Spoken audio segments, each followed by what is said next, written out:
Hi, folks. This is Mark by Mark A. Foster, Ph.D., for the Institute for Dialectical Meta-Realism. This is a sincere apology offered without any politics whatsoever, but I feel it is necessary for me to make it. It is an apology which is based on a recent podcast episode I made, but I feel that it is justifiable that I expand it and relate it in a more profound way, I hope, to one individual whom I mentioned in that previous podcast a few days ago.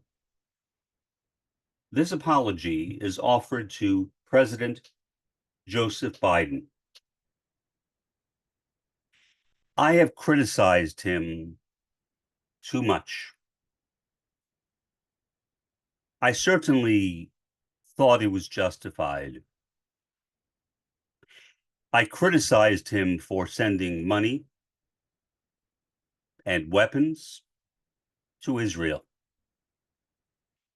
Regular viewers of this podcast will remember I did that too many times. Many times more than I should have. I really should never have criticized him at all. Here's why. When I look at Joe Biden now, I see my father. I see my father in the last few years of his life, especially the last year of his life. Now, I don't know how much longer Joe Biden has to live. Both he and Donald Trump have some type of dementia, perhaps Alzheimer's. But again, that can only be confirmed with an autopsy. My father never had one. And so, although it appears to me as though he did have Alzheimer's, we can't support that with any medical evidence. But now, when I look at Joe Biden and I wonder why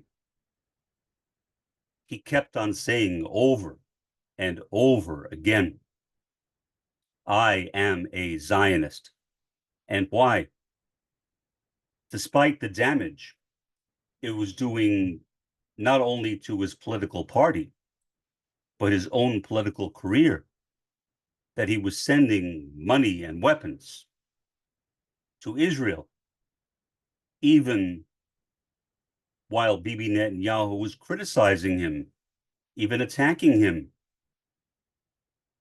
But Joe Biden appeared not to even notice. And so my thought at that time was that the fact that he doesn't seem to care indicates that he places Zionism on such a high level that nothing else matters to him. I think I was strongly mistaken. My father, under his own dementia, kept on repeating things over and over again. There were certain key phrases, like dementia. He knew on some level that he had dementia, but he kept on saying it repeatedly. When I was with him in a room, it was like he would get into a loop where he would say the same exact sentence over and over again. And what I realized was the way to fix this is to tell him, Dad, I will be right back. And he would nod. So I would leave. I would come back in 15 or 20 seconds. And he had totally forgotten what he was saying. That was a part of his dementia. He didn't care, or perhaps he didn't know how to care. He was so wrapped up in his repetitions, and he became basically a parody of himself. For example, my father was always a patriotic person. That was something I could never relate to as a communist. I am about as far from being a patriot as anyone imaginable. My father was patriotic, at least to a certain degree. He was very proud of his service in World War II. He was proud of his country. He always put up an American flag on Veterans Day and on July 4th. Those days were very important to him.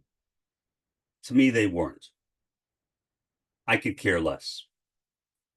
But I saw that in him now.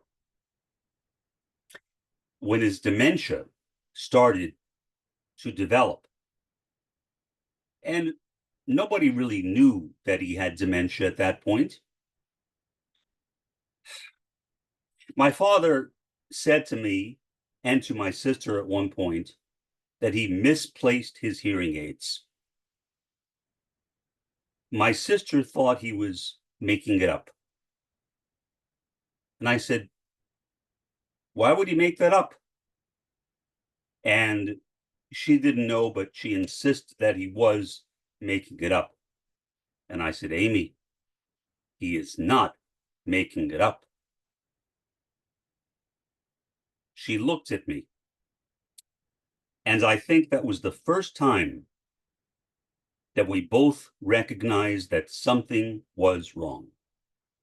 My father would not ordinarily forget something like where his hearing aids were. At around the same time, my father began putting American flags everywhere, all around the house, about 5 American flags on poles on his car, American flag stickers on his car as well. And I did not connect that with his dementia. I connected that with his patriotism. And so, in a joking way, one time when I was visiting my parents,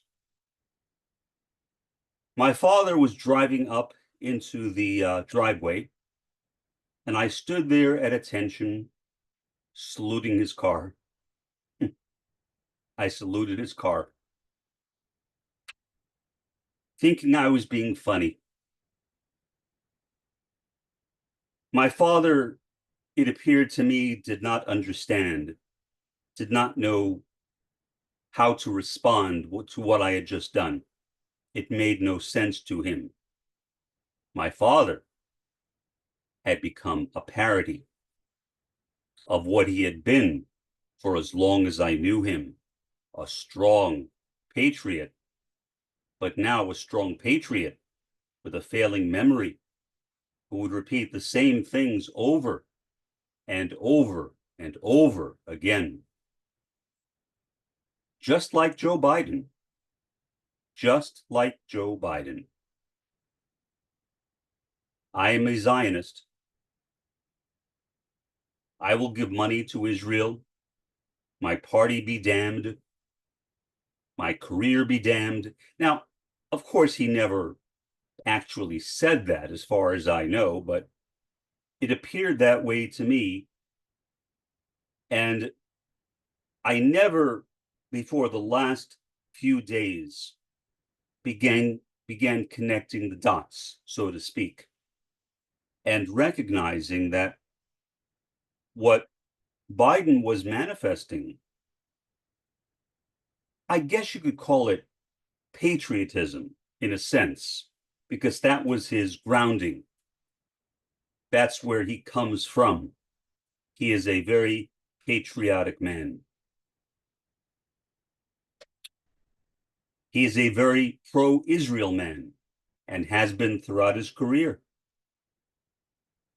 But his behavior had become irrational. Nobody can understand why he was giving one set of weapons, followed by one set of weapons after another, and the same thing with huge sums of money. And he would pledge to put a stop to it. But then he would start sending Israel money and weapons again. It made no sense. And so I began to simply assume that Biden's patriotism and his Zionism had gone haywire to the point where that was the only thing which mattered to him. He appeared to care about nothing else in the world. And I tried to understand it. I tried to put it into a frame in my brain where President Biden's actions made a certain amount of sense, but I could not. You cannot rationalize dementia. You cannot try to understand dementia successfully. Dementia is irrationality. Dementia eats away at the human brain. It steals the personhood of an individual. Dementia is a robber. And Joe Biden is rapidly being robbed. Again, I recall that interview that Nancy Reagan gave with Larry King on his Larry King live show on CNN when Larry asked her how Ronnie, as he referred to him, is doing. And Nancy Reagan said, "Larry, he does not remember who I am." That is where dementia leads, if a person lives long enough. As I have often reflected with my sister, I wish that my father had died 3 years earlier. Then he would have been spared of the pain of his dementia, and he knew he had it. And the entire family, which at that point was only my sister and myself, my mother had already died, would have also been spared of having to deal with his situation. I can only imagine how his wife and his children are coping with this. If indeed they are coping with it, I don't know. It really is none of my business. Now, I might say that it is my business as an American citizen how my country is governed. Sure, of course. But what are the options? Biden, a man with dementia, or Trump, a man with dementia? And again, dementia is a one-way street. And that one-way street slopes down, never up. Once you have dementia, it does not get better. It does not get better. You can't stop yourself from having dementia by willpower. You can't go to a hypnotist and have that hypnotist give you a post-hypnotic suggestion that you will no longer have dementia. That is not how dementia works. It is a neurological condition, much as my autism is a neurological condition. The difference is that autism is not necessarily a one-way street going down. You can get better with autism. I know, because I have. Not so with dementia. Trump had a good night at the last debate with his dementia. Whether he will next time, no one knows. There is talk, as I am sure you all know, about whether Biden should step down, and if he steps down, who should replace him? Okay. I will admit that is an important conversation.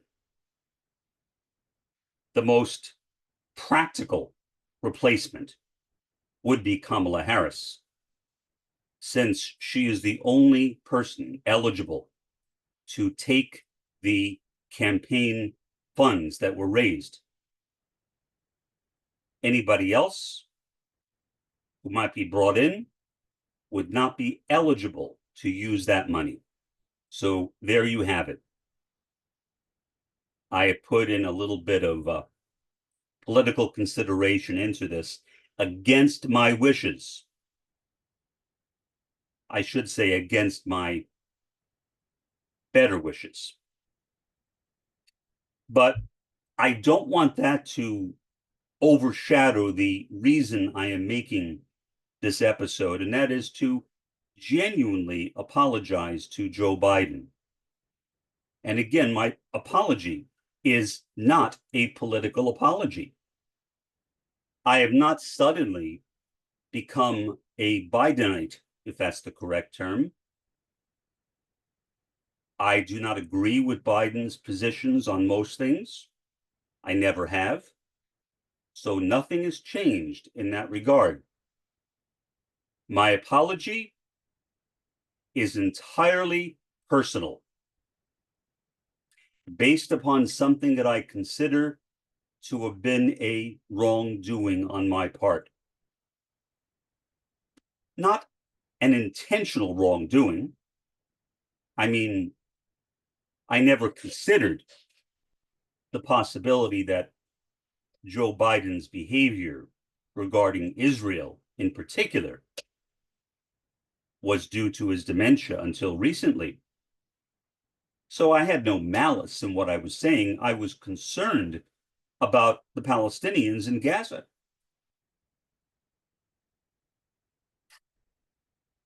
But by the same token, looking back on it now, with the knowledge that I have right now,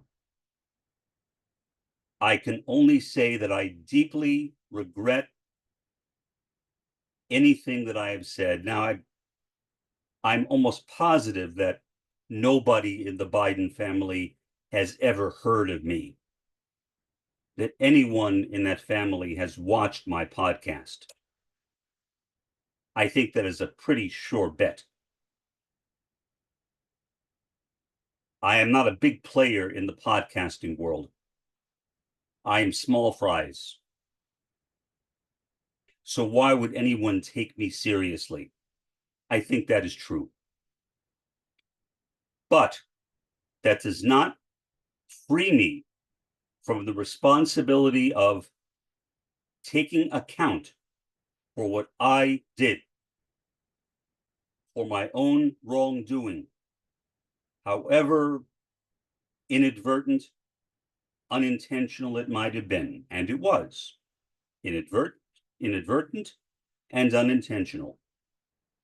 But if I did not offer this apology, that would be intentional. That would be advertent.